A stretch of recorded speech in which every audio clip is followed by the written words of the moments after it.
Today, it is the second edition of My First Hit, which is a segment that features some of the biggest artists in the game, taking it back to where it all began and where it's at right now. Today, we're hanging out with South African music royalty. His name is K.O. He's one of the biggest rappers to date. Good morning, bro. My brother. How are you, my bro? Listen, I'm good. Ndare. Welcome to the show. Bless up.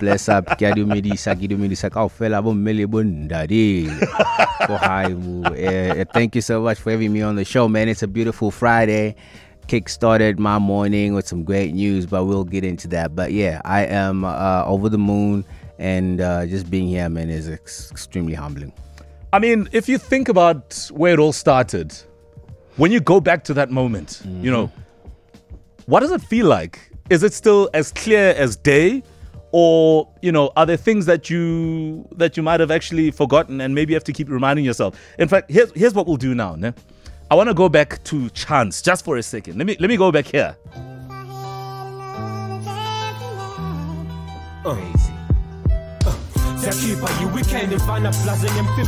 This is a song that Teargas put out in 2006. Am I correct? Absolutely, bro. I can still remember, like, it was yesterday when we wrote that record together, me suggesting, I mean, there was one concept that the guy that produced the record, you know, had in mind. And I remember me just, like, you know, coming up with something completely different from what he had decided. And we went with this option, and it ended up being like 3 different narratives on one song. Wow. But they all just made sense.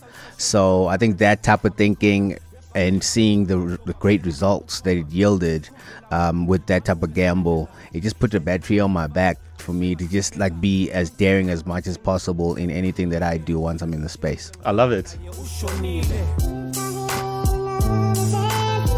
Yo.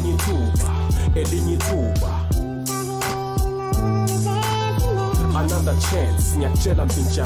I mean, what was happening in your life back then? Like when this song came out, what was happening around K.O.'s life back then? Broke. And what does that mean? No ride, no crib, no cash. Yeah. Like absolutely, like zero in my pocket. I had just graduated varsity and, you know, did my internship, and then like now I was struggling to get a job. Wow. Right. So it just took a lot of and I was going through like almost like a 2-year break post graduation. Okay, what did you study? Public relations management. Yeah. Yes, sir. Yeah. At VUT. Yeah. And yeah, like you know, seeing what, I mean, back in the day, I mean, even to this day, our parents, you know, like they draw me in the fact that you need to go to school and graduate and go get a job, type of thing, you know. So there I was at the crossroads. I did what you wanted me to do. I went to school. I graduated. Where's the job?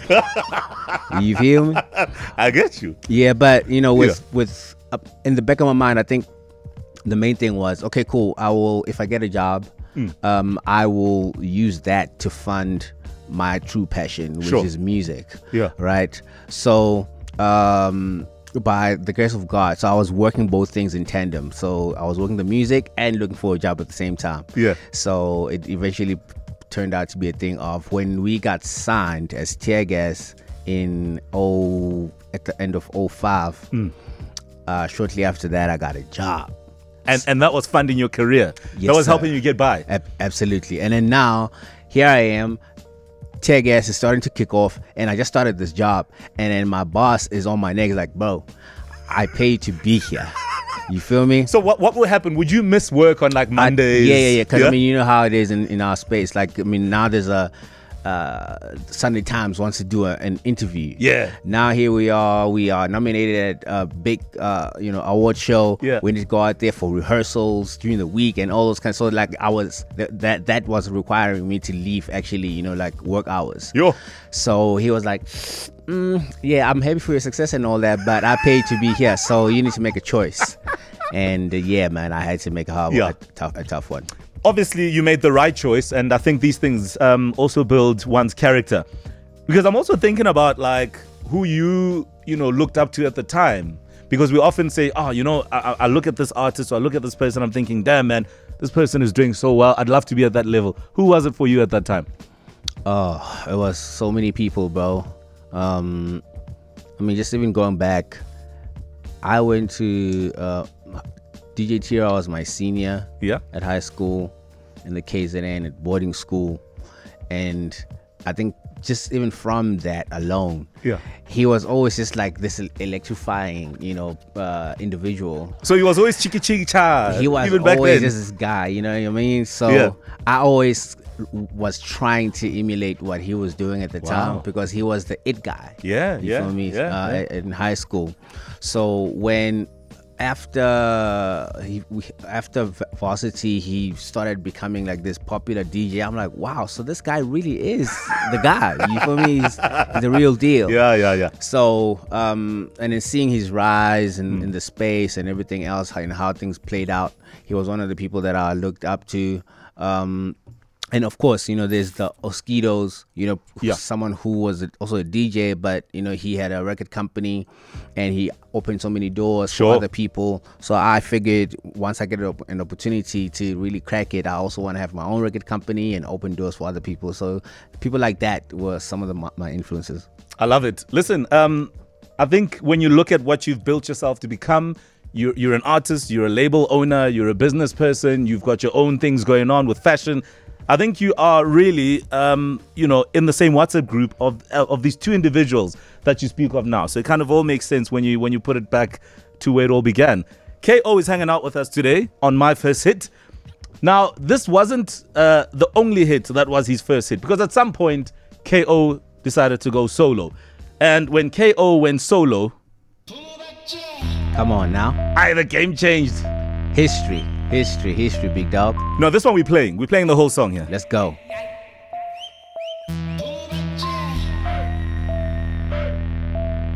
Song that KO dropped in 2014 when he went solo.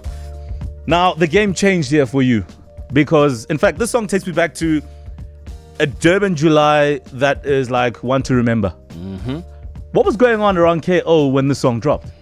I remember the year leading up to it. So this was 2014. 2013, the one thing that I just like kept on looking at and just couldn't really put my finger into was the fact that I was just trying to figure out why SA hip hop at the time. I mean, you had the tear gases, you had the AKAs, and everyone else in the Kuli Chanas who were obviously, making all these great moves and noise and stuff. But I always just felt like, compared to our house counterparts or even some of the Afro pop guys, at that time there was a Donald with Denial, going crazy. DJ Cleo, I think, was still going crazy. Liquid Deep was going crazy. This was 2012-ish, you feel me? 2012, 2013. So, and Big Nas going crazy. So I'm thinking, damn, cool. Yeah, we are doing what we're doing as SA hip hop and whatnot, but we are not moving the same amount of units album wise and making the same impact even in the hood and things like that compared to these guys. What is missing? What are we not getting right? So sitting there and I remember I was sitting at the house and we had a big argument with El Tito and Mugs and stuff, and I was trying to put the seed, put the seed in their minds. I'm like, bro, there's something that we're not doing right, So, and then they couldn't get it, so I'm like, okay, cool. I think this is what is missing. And then towards the end of that year, 2013, I remember I was on a flight to Durban for a show, tear gas stuff, and I remember coming up with that chorus for this track, but there was no beat. Wow. You know what I mean? Just the chorus. I just wrote that chorus on the flight, and then when I came back, Jan called my beat maker, Lunatic, shout outs to him. And I told him this is what we need to do, and then we made a beat together, and the chorus set perfectly. and that's how we built that record. And in that moment when you came up with the chorus, obviously you were on Tear Gas business, but you kept it to yourself. You're like, I ain't telling you fellas about what's about to go down. I think I shared it, you know. Here's the thing. Yeah. Even when the time came for us to do the whole solo thing, it was a group decision, and I set it up in such a way that all of us are gonna kick off at the same time. You know, our solo careers. Sure. And Cash Time was built on the back of Tear Gas. So when that was created, it was a thing of, I need Dugza there, I need my E there, not only as artists, but they also need to be part of the owners of that platform.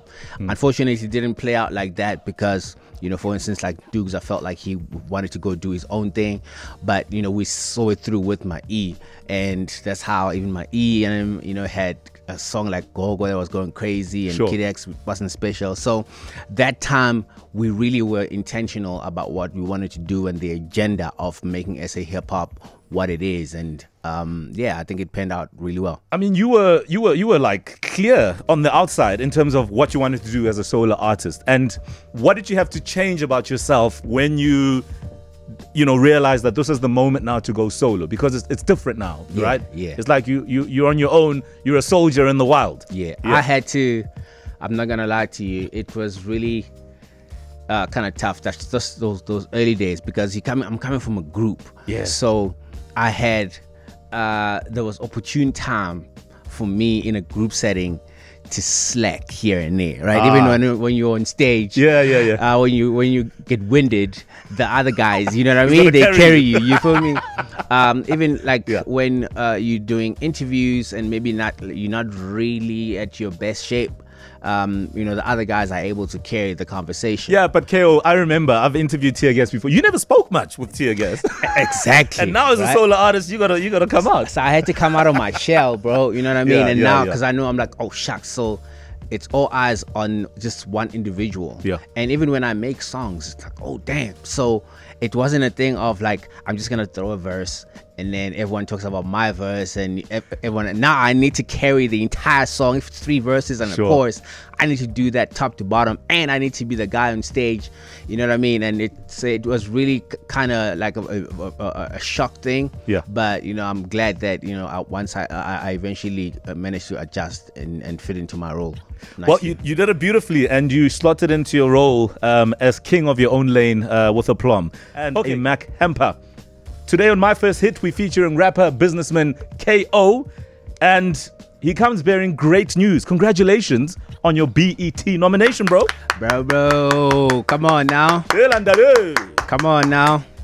I appreciate it. Thank you to obviously, the folks at BET for the acknowledgement.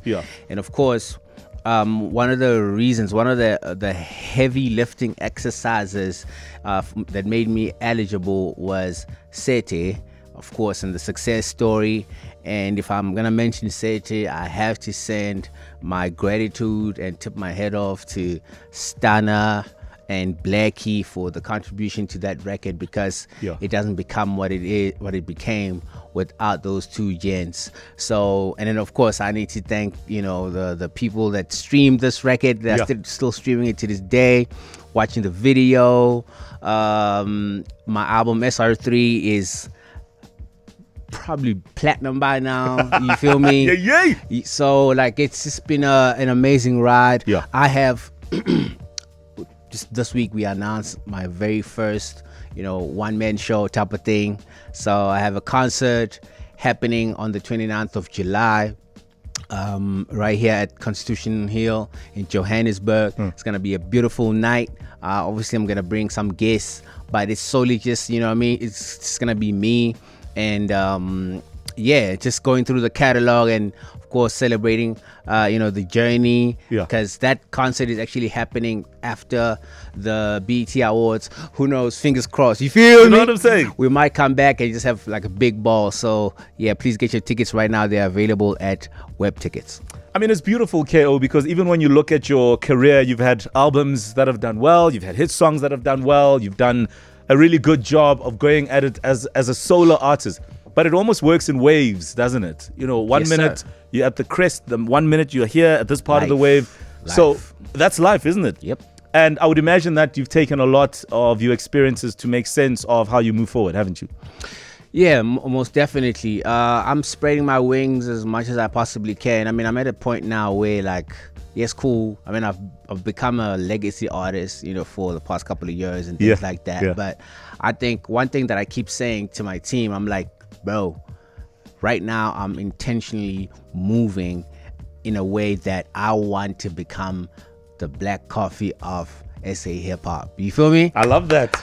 I love that. So opportune times like this, Yeah. you're going overseas and, you know, creating networks. And I mean, you were in Tanzania now, weren't you? yeah, I was in Tanzania. I was in Ireland and in the UK, Manchester, doing shows over there, and just, you know, also just establishing, you know, a new deal for my music moving forward. I have an album coming out later this year. So I just want to make sure that the setting is proper for me, with the intention and the vision that we have now, where I'm not only just working as a South African artist, but I want to be an international artist. And, you know, when the time comes, I want to be able to do the O2 Arena, you know what I mean, and in the UK. Yeah, that would be big. And things like that, you know. Yeah. So Yeah. these are just all just pipe dreams.